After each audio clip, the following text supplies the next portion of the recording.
આ સાથે જ સાંજે 7 વાગ્યા સુધીમાં 15 જિલ્લામાં વરસાદની આગાહી છે। વલસાડ, ડાંગ, દાદરાનગર હવેલીમાં આગાહી, કચ્છ, બનાસકાંઠા, સાબરકાંઠામાં વરસી શકે છે વરસાદ, સુરેન્દ્રનગર, મોરબી, રાજકોટમાં આગાહી, બોટાદ, ભાવનગર, અમરેલીમાં વરસી શકે છે વરસાદ, જામનગર, પોરબંદર, જૂનાગઢમાં પણ આગાહી કરવામાં આવી છે।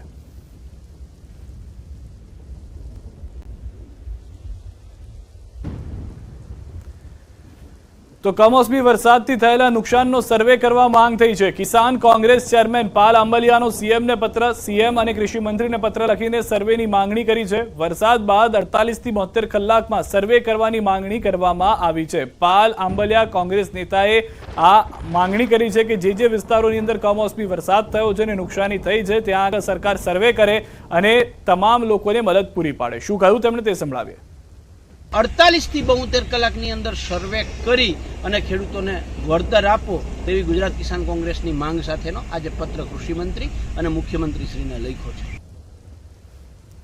તો કોંગ્રેસ નેતા પાલ આંબલિયાના આક્ષેપો પર ભાજપનો પ્રહાર। ભાજપ પ્રવક્તા હિતેન્દ્ર પટેલનો પત્ર પર નિવેદન, સરકાર ખેડૂતોની સાથે છે, કમોસમી વરસાદ બાદ સર્વે કરવામાં આવશે, અધિકારીઓને નજર રાખવા આદેશ આપી દેવામાં આવ્યા છે। એસડીઆરએફ એનડીઆરએફના નિયમોની જોગવાઈ પ્રમાણે સતત આપની સાથે રહેશે, જરૂર પડશે ત્યારે એને પૂરક બનશે।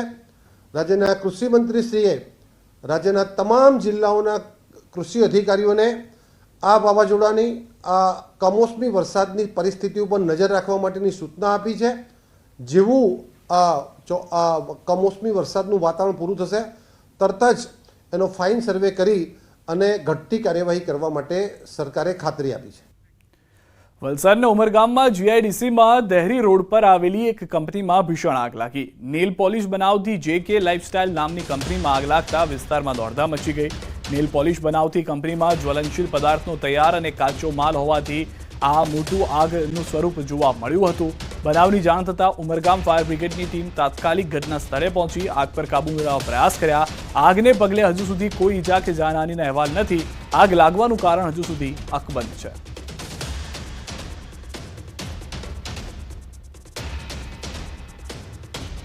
આ તરફ બનાસકાંઠાના પાલનપુરના સોનગઢ નજીક ગોડાઉનમાં આગ લાગી હતી। મલાણા રોડ પર અનાજના ગોડાઉનમાં આગ લાગી। આગ લાગતા ગોડાઉનમાં અનાજ બળીને ખાખ થઈ ગયું। પાલનપુર ફાયર ફાઇટરની ટીમ ઘટના સ્થળે આગ પર કાબૂ મેળવવા પ્રયાસ કર્યા। અચાનક આગ લાગતા ગોડાઉન નજીક લોકોના ટોળે ટોળા ઉમટી પડ્યા હતા।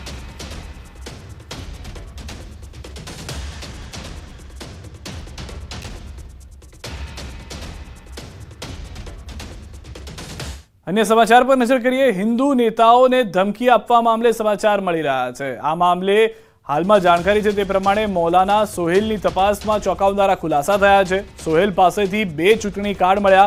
સોહેલના 2 જન્મ પ્રમાણપત્ર પણ મળી આવ્યા હોવાની જાણકારી મળી રહી છે। સોહેલ जो અહીંયા રહેવાસી છે કઠોર ગામના, એના પાસે 2 ઇલેક્શન કાર્ડ અત્યાર સુધી રિકવર થયા અને अलग अलग जो एना एपिक नंबरों अलग अलग है। जो जनरली एक व्यक्ति अगर कहीं से इलेक्शन कार्ड नवा लेता हो तो एक एपिक नंबर एक ज हो, परंतु एना पास 2 एपिक नंबर वाला इलेक्शन कार्डों मळ्या, जेना अत्यारे तपासना काम चालू है। जो एना खराई करवाना आज जो पाक हैंडलर्स जेटा जो डोगर से हमें बात करता था, तो डोगरना आइडेंटिटी भी अमे लोग जो इस्टेब्लिश करी है आ पाकिस्तानी है और पाकिस्तानी हैंडलर है और आ घणा बधा एना नेटवर्क जो देश में चाले तो जो घणा बधा बस्टिंग पर थई है। अलग अलग सुरक्षा एजेंसीओ बस्ट पण करवामां आवेल छे। एना तपास दरमियान एवुं निकळ्या कि एना ज जो मोबाइल कार्ड जो मोबाइल अपना जो सेट जो रिकवर करवामां आवी छे, आमां 17 जेटला मतलब 17 एना वर्चुअल नंबरनो उपयोग करीने अलग अलग जग्या आ धमकी आपता हता अने एना माटे जो 42 मतलब 42 जेटला ईमेल आईडी आ पोते उपयोग करे छे। जो है जेना अत्यारे जो अमारे एफएसएल मददथी रिट्रीव करवाना चालू है। आ शकील उर्फे रजा है।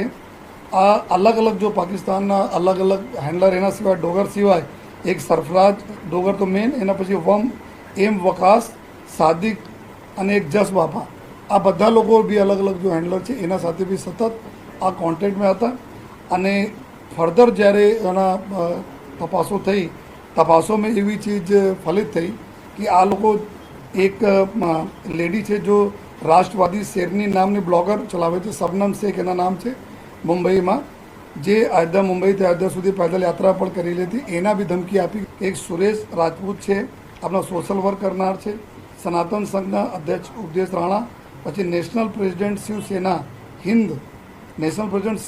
હિન્દના નિશાંત શર્મા, પંજાબ શિવસેનાના અમિત અરોડા, બજરંગ દળ હિન્દુસ્તાન રાષ્ટ્રીય મહાસચિવ કુલદીપ સોની, નુપુર શર્મા ને ગ્રુપ કોલ મારફતે આ ધમકીઓ આપી છે.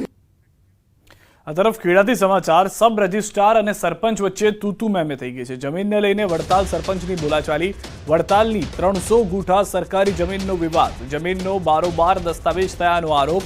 પંચાયતે ભૂગર્ભ ગટર માટે સંપાદન કરી હતી જમીન. વારંવાર રજૂઆત કરવા છતાં કાર્યવાહી ન થતા સરપંચનો આરોપ. ભૂમાફિયાઓએ જમીન પચાવ્યાનો સરપંચનો આક્ષેપ. દસ્તાવેજનો યોગ્ય જવાબ ન આપ્યો તેવી પણ વાત સરપંચ તરફથી કરવામાં આવી છે.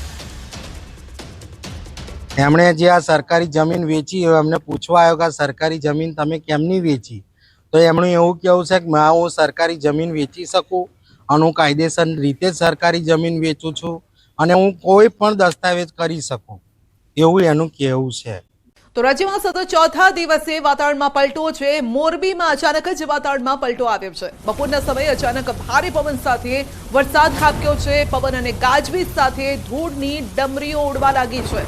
તો મિની વાવાઝોડા જેવી પરિસ્થિતિ છે. છેલ્લા 4 દિવસથી આ જ પ્રકારની પરિસ્થિતિ રાજ્યના અનેક જિલ્લામાં જોવા મળી રહી છે. ગઈકાલે પણ બપોર બાદ સૌરાષ્ટ્રમાં ધમધોકાર વરસાદ વરસ્યો હતો. આજે ફરી એક વખત મોરબીમાં વરસાદનું આગમન થયું છે. ધૂળની ડમરીઓ ઉડી રહી છે અને જોરદાર પવન પણ છે. તો 3-4 દિવસ પહેલા પણ આપણે જોયું હતું કે અનેક જગ્યાએ વૃક્ષો ધરાશાયી થઈ ગયા હતા. જોરદાર પવનના કારણે પતરાના શેડ પણ ઉડવા લાગ્યા હતા. કંઈક એ જ પ્રકારની પરિસ્થિતિ આજે મોરબીમાં જોવા મળી રહી છે. તો બપોર બાદ અચાનક જ વાતાવરણમાં પલટો આવ્યો છે. વરસાદ છે, ધૂળની ડમરી ઉડી રહી છે અને જોરદાર પવન પણ છે. જાણે મિની વાવાઝોડા જેવી પરિસ્થિતિ છે ને વરસાદને જોતા તો જાણે એવું જ લાગી રહ્યું છે આવી ગયો હોય. અંગે અપડેટ મેળવીશું સંવાદદાતા પાસેથી. જી અતુલ, ચોમાસા જેવો વરસાદ અત્યારે છે. આજે કહી શકે કે હવામાન વિભાગની આગાહી મુજબ આજે જે મોરબી વાંકાનેર વિસ્તારમાં જે વરસાદી ઝાપટું પડ્યું છે, ભારે પવન સાથે વરસાદી ઝાપટું પડ્યું છે, ત્યારે ટંકારામાં પણ વરસાદ શરૂ થયો છે અને ગ્રામ્ય વિસ્તારોમાં જે કહી શકાય કે ખેડૂતોમાં પણ ક્યાંક ચિંતાનો માહોલ જોવા મળી રહ્યો છે. હાલ આ ચોમાસા જેવો માહોલ મોરબી જિલ્લામાં જોવા મળી રહ્યો છે. સંધ્યા. જી બિલકુલ અતુલ, આપનો આભાર. તો અંબાજી તાંતા પંથકમાં પણ સતત 3 દિવસથી વરસાદ છે. 3 થી 4 દિવસથી આ વરસાદ છે. આજે ધીમી ધારે વરસાદ છે. વરસાદની શરૂઆત બપોર બાદ થઈ છે. ગાજવીજ સાથે કમોસમી વરસાદ, કાળા ડિબાંગ વાદળો સાથે વરસાદી માહોલ જામ્યો છે. તો બપોર બાદ અચાનક જ વરસાદનું આગમન થયું છે. ગઈકાલે પણ બનાસકાંઠામાં ખાસ કરીને અંબાજી વિસ્તારમાં તો અંબાજી મંદિરની આસપાસ પાણી ભરાઈ ગયા હતા. ગુજરાતમાં જે રીતે હવામાન વિભાગે 4 દિવસ માટે વરસાદની આગાહી કરવામાં આવી છે તે જ રીતે અંબાજી પંથકમાં જો કે ગઈકાલે પણ ધોધમાર વરસાદ પડ્યો હતો, ત્યારે આજે ફરી એકવાર બપોર બાદ દાંતા પંથકમાં વરસાદની હેલી વરસવાની શરૂઆત થઈ છે. હાલ તબક્કે જો કે જે રીતે આપ જોઈ રહ્યા છો કે જે ખેતીવાડી વિસ્તાર છે, ખેતીવાડી વિસ્તારમાં એટલે કે ધીમી ધારે વરસાદની શરૂઆત થઈ ચૂકી છે અને આમ જે સમય જતા છે વરસાદ વધી શકે તેવી પણ શક્યતાઓ જોવા મળી રહી છે. ચોક્કસ પતે બતાવે છે કે હાલ તબક્કે પણ આકાશમાં જે રીતે કાળા ડિબાંગ વાદળો જોવા મળી રહ્યા છે તે જોતા એવું લાગી રહ્યું છે કે થોડા સમય બાદ જે આકાશમાં છે વધુ વરસાદ વરસી શકે છે. હાલ તબક્કે છે દાંતા પંથકમાં આ ધીમી ધારે વરસાદ જે વરસ્યો છે તે જોતા સવારથી જે ગરમીનો ઉકાળો તેમાં આંશિક રાહત જોવા મળી રહી છે. મહેન્દ્ર અગ્રવાલ, ન્યૂઝ 18 ગુજરાતી, દાંતા.